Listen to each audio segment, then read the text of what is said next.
C'est son premier scénario de bande dessinée et le moins qu'on puisse dire, c'est que c'est un coup de maître. Le comédien Christophe Malavoie fait paraître La cavale du docteur Destouches, une adaptation de la trilogie allemande de Louis-Ferdinand Céline, servie par les dessins des frères Brizzi, une réussite artistique et un coup de projecteur sur une période plutôt méconnue de l'histoire de France, le crépuscule de la collaboration.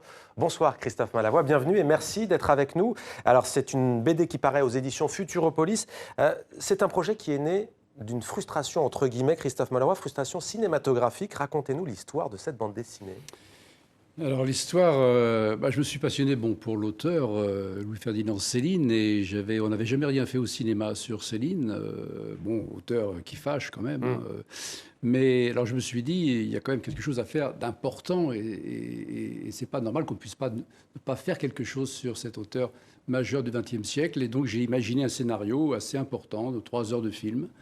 Je l'ai présenté à des producteurs. Ouais.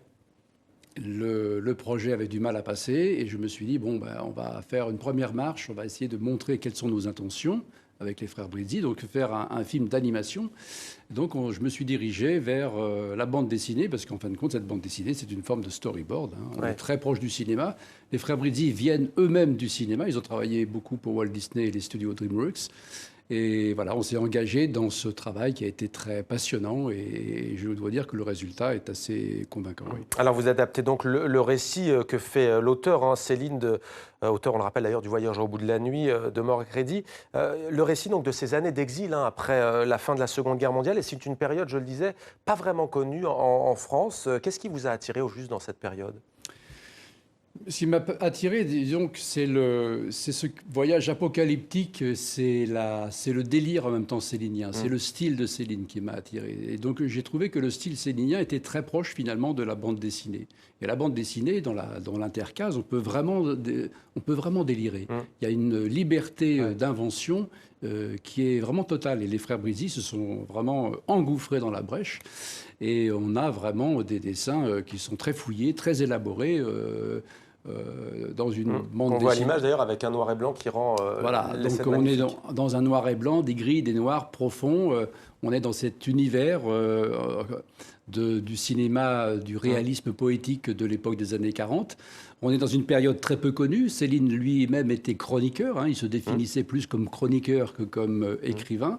Et donc, il nous rapporte en même temps un témoignage hors du commun sur ce qui s'est passé à Sigmaringen avec ce gouvernement de Vichy coincé dans ce petit enclave.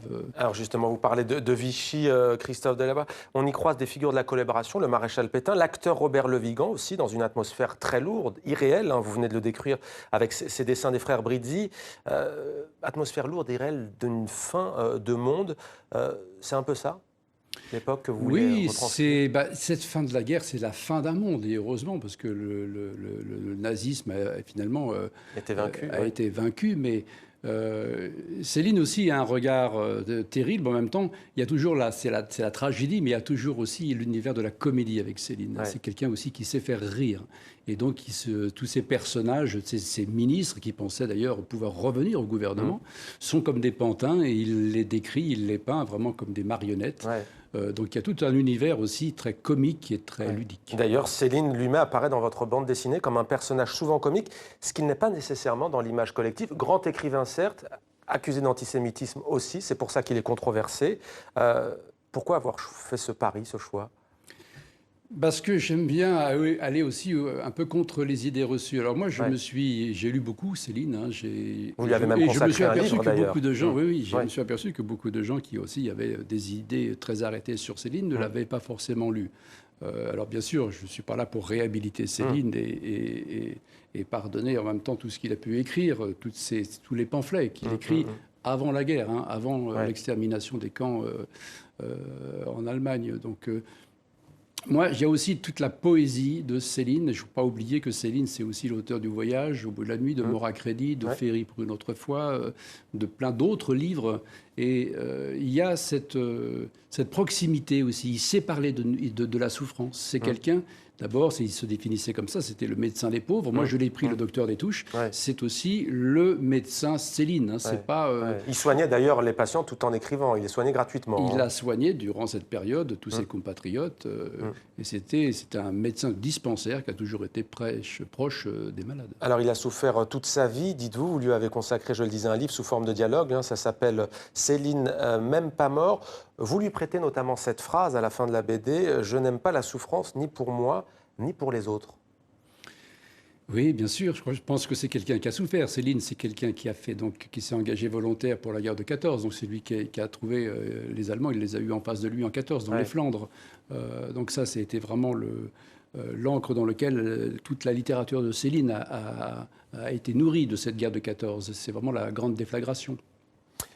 Oui, allez-y. Non, mais c'est... Et donc la souffrance, toute sa vie, il a été proche, il a été médecin de dispensaire, donc dans les endroits à Clichy, dans les endroits pauvres, dans la banlieue. Donc c'est quelqu'un aussi qui a toujours été proche de la misère, de la réalité. Et proche des réalités, et qui a toujours dit des vérités qui fâchent. Vous aviez adapté pour la télévision la vie d'Henri de Monterland, auteur accusé lui aussi de collaboration.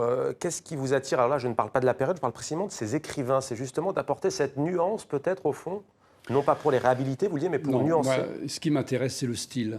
C'est le style et la force des textes.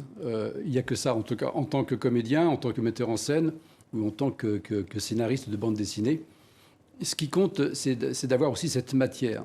Henri de Monterland, c'est aussi un style, c'est un texte. Et quand on joue La ville dont le prince en enfant, on est heureux sur scène parce qu'on a un texte sur lequel on peut s'appuyer. Et avec Céline, on a un texte et une poésie. On a quelque chose de fort. Voilà ce qui m'intéresse. La cavale du docteur, des touches en BD avec les dessins de Paul et Gaëtan Bridy. Merci beaucoup, Christophe Malavoie, d'être venu sur le plateau de 64 minutes sur TV5 Monde. Place à l'actualité économique avec Marion Naguzewski. On se retrouve juste après.